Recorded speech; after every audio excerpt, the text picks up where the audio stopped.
Is your car trying to talk to you and driving you crazy? Well, in today's show, I'm going to help steer you in the right direction. So come aboard and welcome to another edition of Computer Train. It's time for Computer Train, the weekly TV program that trains you how to use your computer.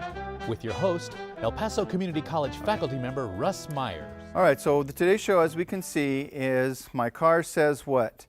And the whole idea here is my car is providing a tremendous amount of information. Some of it's safety related, so it's not things we can just ignore. As the new cars come out, there's going to be more and more technologies. And what that means is there's going to be more and more ways the car provides information to us, and we have to understand, essentially, what is it saying to us. Okay, but let's take a step back and review some of the things and how it ties into what I've discussed on this show in previous examples of understanding the user interface.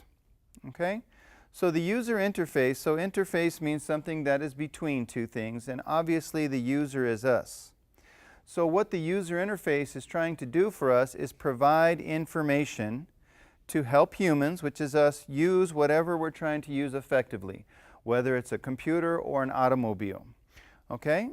They can be complex, so the more complex the device, if you were trying to learn how to, fly a Boeing 767, there's a tremendous amount of information to learn, obviously. And it could be quite simple, which is what I introduce in my introduction to computer classes when I describe user interfaces. So here's a various ways where they describe how to get through a door. A door is not a complex device. We're not trying to fly an airplane or drive an automobile. We're just trying to go from one location to another. Okay, and I introduce this to my students by telling them that even something as simple as that is providing information to us on how to use that device. So for example, I say some doors you push to open them, some doors you pull to open them. Very simplistic. Okay, but we've all seen, and the example that I use in my class, we've seen people that walk up to doors and run into them. And the reason they run into them is because usually they're trying to push the door when it's a door that should be pulled. Okay, so there's basically two ways you're going to run into problems with devices and user interfaces, whether it's a door, a computer, or your automobile. One is you ignore the information. You don't even pay attention to the information that the device is providing to you. The other reason is you see the information, but you simply do not understand what it's saying to you. You don't understand the icon, you don't understand the concepts behind it. Okay, not too bad if you run into a door, but some of these higher level technologies in your automobile, there could be consequences to it. One other thing that we've reviewed in this show that also relates to this is GUI, which stands for Graphical User Interface. And we do pronounce that GUI. Okay, so what we're trying to do with the graphical part is we're trying to get away from text-based systems. The example I used in the show in my classes is originally when we had crosswalk signs, it said walk or don't walk, a text-based system. Now you usually see a person walking or a person walking with a line through it saying you shouldn't be walking at that time. Okay, so all the devices now, we're trying to get away from text-based, although in your automobile, depending on the space and what the technology is about, you might have a combination of two. But we're trying to use visual clues, pictures of things instead of text that can be universal. And of course, the operating systems we use in computers and all of your applications like Windows and Word and Excel and PowerPoint, those are all GUIs. Instead of a print command, we have an icon of a printer if we want to print. Okay, so all of those things that we talk about with computers, now the same technology is going into our automobile and again providing us information to use that device. All right, so the first thing I want to describe is some common icons and technologies obviously that have been around for quite some time. Discuss those and then that'll segue or lead us into discussing a little bit more advanced technologies. So some of the ones, and we'll do a quick test here. Obviously, that's pretty simplistic. That is a picture of a gas pump. That is indicated are a gas gauge, whether we're full or empty. Okay, but even a technology like this, and I was explaining this to my daughter, this little arrow right here, a lot of people don't pay attention to those things. One of the concepts I've tried to get across on this show every single time is paying attention to the small detail on the computer that helps you use that device. So that little arrow, if you're driving a car you're not familiar with, that arrow will help tell you which side the gas tank is on, so you know which way to pull into the gas station. Something very simplistic, but very useful. Okay, another one, that's our temperature gauge. Okay, pretty simple one. Obviously, these have been around for quite some time, not too new. Here's another one, check engine light. This is the one, of course, we're all familiar with, but we have no idea what caused it to go on. And that's because now the check engine light, your car is very highly technological. It's got computer systems in there, so we have to take it to a location where they can read these codes to determine what specific thing is going wrong. Okay, final one, ABS. So here we have a combination of a graphical user interface, but we also have text-based. So it's helpful to understand what those letters are. Pretty straightforward, anti-lock braking systems. And here's the part where if you did not know the technology, it may not be useful to you. One of the examples that I use in my classes is understanding the concept in the file management utility called the recycle bin. The recycle bin, as most people can explain to you, is where you delete files. Instead of the file actually being deleted, it goes into the recycle bin, which is useful because if we made a mistake and we need to get that file back, we can restore it to its original location. But there is a small side concept to that can be the difference between success and failure. It is not related to removable media like your flash drive. So if you delete off your flash drive, it will not go into the recycle bin. So one of the things that anti-lock braking systems do is we don't want our tires to lock up and start skidding. We don't want them to lock. Okay, so before these systems, they used to ask you to pump your brakes very quickly. Well, even that was too slow, so now the anti-lock braking systems do that for you. So when you press that brake and it detects that, and it detects the wheels locking up, the car will actually pump the brakes. And people will startle because it actually moves the pedal back and forth, and they would actually release the brake. So once again, a technology that would have helped them, now they're not using it properly because they're missing some concepts. And that's the whole idea about this show, and all my shows is about, going a little bit deeper and fully understanding a technology and making the device more efficient for you. All right, so let's take a look at some others that I came up with. One, that's another common one, cruise control. And here is where I wanted to explain that sometimes even the actual icon will change depending on how your system uses it. Most systems, this icon will appear on the dash and it will be in white if it's turned on. Not that it's being utilized at the moment, just that it is on and available for usage. Then when you actually set the cruise control, it'll go from usually white to another color like blue or green, indicating that now cruise control is active. Okay, so once again, it's not just the icon itself, but additional concepts which we have to understand. Okay, now with the concept of cruise control that we're all kind of familiar with, they've taken that again, the technology has moved farther. So we have the same kind of icon except with a car, and that's called adaptive cruise control. It's a pretty nice system. What you can do is you can actually set following distance from another vehicle that's in front of you. Then that's useful on the highway. So if you're coming on traffic that's a little bit slower, before we used to have to brake, disengage the cruise control. Now your car will actually slow down to maintain that distance. Then as the road up ahead clears up and there's space, then it'll increase. So it'll actually do the cruise control actively and slow it down or speed it up. Okay, so again, a technology we already were kind of familiar with, but they've now advanced. And again, same thing with this, high speed alert. My vehicle doesn't have this one, but it does have this one. Again, you notice you have the same kind of icon, so we're talking about speed control, and an exclamation mark. The high speed alert is what you can do is you can manually set a speed. So then if you're out on the freeway, maybe not quite paying attention to the speed and you press the gas pedal too hard and your speed gets up to a certain amount, your car will warn you that you've hit that speed. Okay, they even have more advanced systems where now the newer cars have a GPS system where they can connect and they have maps that are stored in databases and they have the speed limits for those roads. So your car will actively change speeds depending on the speed limit of the road. And even newer technologies I read about, they'll have cameras in the front of your car that actually can seek out and read speed limit signs like you. Okay, so again, advanced technology, we need to know what each one of these do for us, and sometimes even more importantly, what they do not do for us. They don't necessarily replace a human. All right, let's take a look at a couple more. These are new and these are very helpful. A lot of new cars have backup cameras. Obviously very helpful. A lot of times when people run into things and heaven forbid run over a small child or something, backup cameras are extremely useful. Remember that a lot of these technologies, there are limitations as I just alluded to. So a backup camera has, like all cameras, a field of vision. It doesn't necessarily, look below the car. It's kind of out from the car most. So you have to make sure you understand what your field of vision is for your particular backup camera. The other thing that's very nice is these adaptive lines, which show you the direction of your car. And the new ones, like I have, my wife's car, the line stays straight. But in my newer vehicle, as I turn the steering wheel, the adaptive lines will turn and it'll show me the exact path my car is going to take. I found that to be extremely useful, like tight parking lots, because I've always drive a big vehicle. I have a Suburban, I've driven trucks.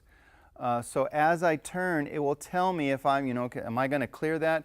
The adaptive lines are very accurate and it'll tell me exactly where my car is going to go and where it's going to end up. So very useful when I'm backing up. All right, another one, parking assist. This one is very helpful, and you can see by the icon there is a sonar where it's going to detect objects. One of the previous shows where I was talking again about this very topic about user interfaces, and again that idea about paying attention to your user interface. And I was describing my wife who has this illness, and it's not funny, people make fun of me, but it's an illness called Curbis noceus, which I described. So that directly relates to a car where she cannot see curbs and she always runs into curbs. I was hoping this technology would be helpful in that manner, but apparently it has not. Because once again, there's limitations to the technology. Those sensors are usually in back. Some cars have them in back and front. So it doesn't have side sensors for your tires. But it's very helpful if you're going to back into something accidentally. Your backup camera will show you, and then as you get closer and closer to the object, usually there's other systems like auditory systems where it'll chime or beep, and the closer you get, the louder the beeps will go. That is extremely useful again when I'm trying to get into tight parking lots or something like that and I'm backing up. It will tell me exactly where I can go before I'm going to hit that object. Very helpful when you're parking or backing up.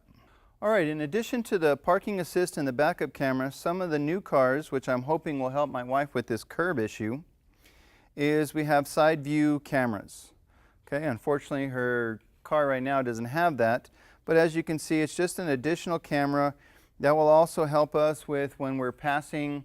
We can hopefully see cars in our blind spot. You know that most rear view, side rear view mirrors now have that little part where it's going to show a wider angle. So hopefully this will assist in that also, side view cameras. All right, what else we got in technology? Okay, this is very useful, once again, kind of speed related. So one of the things I was discussing in the computer shows throughout is the nice thing about learning one concept that's fundamental well is that concept usually is used throughout the computer, so you don't have to keep relearning something. It's just taking that time, doing enough work to learn the concept well. So this is actually the fourth icon, and it's not really all of them, the fourth icon where we've seen this same little speedometer icon. So once we understand that that's related to speed, it helps us learn that next technology or that next concept much faster. And as you can tell from this icon about hill descent, is as we get into certain places where the hill is going to increase our speed, the automobile will detect that and help us reduce the speed and keep our speed consistent with what it was on the flat road. Especially as I pull a trailer, that's very helpful. The other one is the other way, the hill start assist. So when we're on an uphill and we're waiting for a red light or we're at a stop sign, when you remove the foot from the brake because of gravity, your car is going to go backwards a little bit before you hit the accelerator. So now what this does, it actually keeps the brake engaged for a split second, and then once it detects that you press the accelerator, then it fully disengages the brake, which is very helpful. You know, new drivers are very worried about that. My daughter's kind of worried about that, so I tell her, don't worry about it. Just let go of the brake. It'll hold it for you until you press the accelerator. Really nice feature. Okay, lane departure warning. I actually test drove a vehicle that, as you can tell from the icon, when your vehicle departs from the actual lane, it'll give you a warning. Sometimes, again, on your dashboard, which is visual, auditory, which is the chimes or some kind of beeping system. And the vehicle I test drove, it actually had in the seats, it would vibrate if that happened. Now, again, some of the technologies don't seem to work as well as I think perhaps that they could, and they'll probably get better. What it uses, it actually has sensors and cameras to detect the lines in the road. So if you were on a road that did not have lines, it would not detect that you crossed the center. It uses the lines to determine if you've left.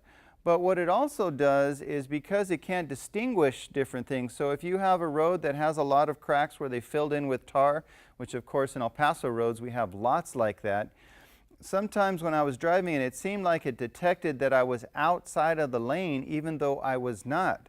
So my seat was vibrating like crazy when I was still just driving perfectly straight. So for me it kind of got a little bit irritating. That I was reading the manual on that one, and it cannot be, you can't turn it up or turn it down. You either turn it on or turn it off. Okay, so even if I had a vehicle with that, I would probably turn it off, even though technically it might be a good feature.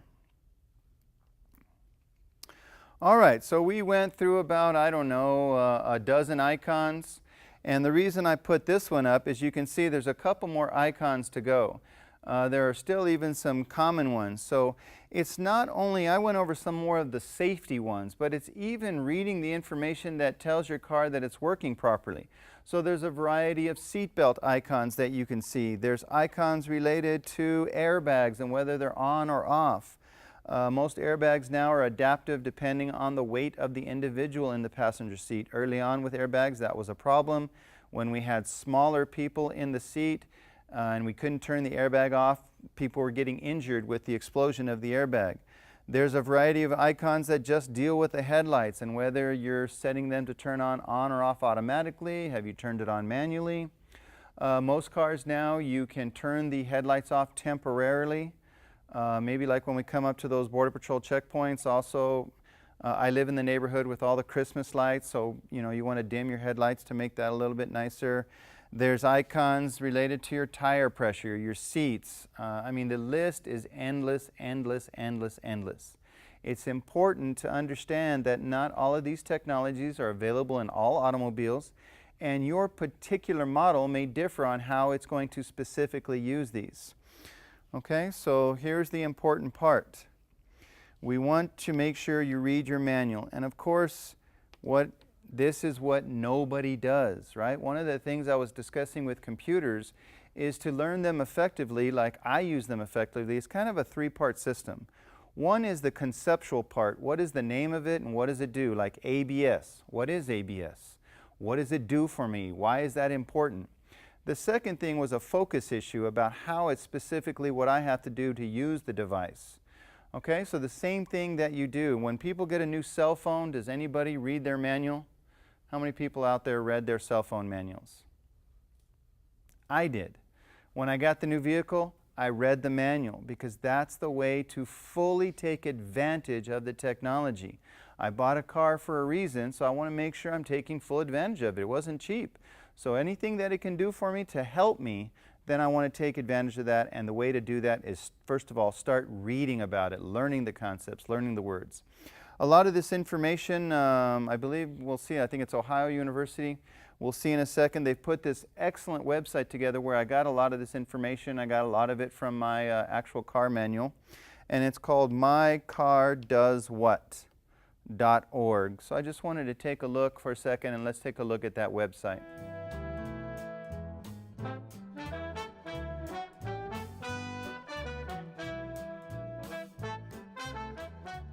All right, so here's the website where it has lots of information. And again, because these cars are so technologically advanced and they're coming out with new things all the time, obviously the researchers are coming out with new technologies. And as I've used computers, and I've explained this on my show, like Microsoft continually comes out with new technologies, and the whole idea for computers is to try to make them easier to use. One of my personal opinions is sometimes you're making it more complicated because you're moving things around, you're adding new this, new that. And so the same thing is important about automobiles. I'm not Russ, the automobile expert. I'm Russ, kind of the computer expert. But there's some things that, with the blending of technologies, that I can see. So one of the problems with technologies with the automobile is, although they are useful, you have to understand how they work, because they won't work for you if you don't understand what they're doing for you, like the ABS example. And I also think sometimes people rely on technologies too much, like that rear view camera, like, okay, well, I never have to check behind my vehicle because I have a camera. Well, did you know the part that it only has a field of vision and may not see anything that's a little bit further under? So no, you should still check the rear of your vehicle before you back up. The backup camera is helpful, but it doesn't replace. In my office classes where I'm talking about Microsoft Word, it has a lot of tools for writing a paper, spell checker, grammar checker. It has thesaurus built in. All of that is fabulous, but it does not replace a person proofreading their own work to determine if it's good. Okay, so make sure you do the full research, and this website is a good first step for your type of vehicle in association with your manual for your specific vehicle. Okay, so you can see it discusses some of the ones that I've discussed. So backup camera, the anti-lock brake system, blind spot mirror, that's where we're, watching out for people when we're changing lanes. Emergency braking, that's where it detects vehicles in front of you and does a calculation on distance, and if you have not responded with the brakes, the car will respond for you. Another example of your specific models. Some will fully stop, some will only slow down, so you have to research further. Okay, we talked about lane departure, tire pressure, adaptive control, on and on and on and on with these new technologies. Okay, not all vehicles are going to have all technologies. Okay, the other nice thing is where I started with my daughter, obviously, is I'm very worried about her, so we started with safety. Obviously, like most fathers, I bought her a tank to drive. She's already taken out a couple of side issues for 7-Elevens, but at least she's safe, which is what I'm concerned about. Okay, and this is the best place to start with this, the safety features of your vehicle. What are the things my car is going to do to help keep us all safer? So this is the good first page of this website to start doing the research. For each of the technologies, it will also explain it further. So like we have that, let's for instance look at obstacle detection.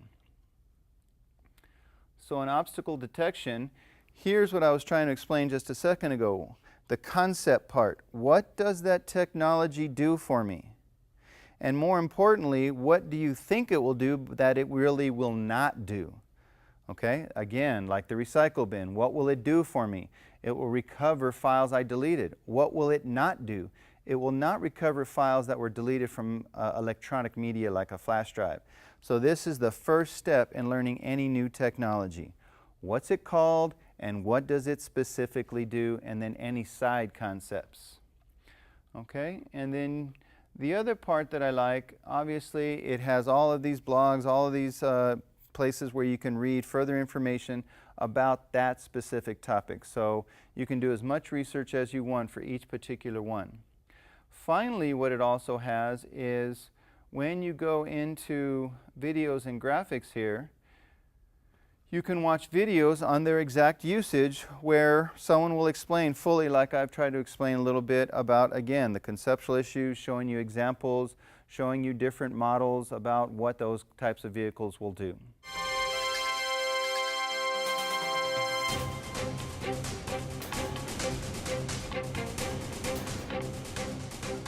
All right, we have a couple of minutes here at the end of the show, completely off the topic. I want to talk about something related to the 2016 football season.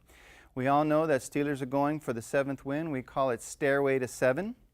One of the side things a lot of us do is we get involved in fantasy football. And all that starts with a list of players and who you're going to draft in your team.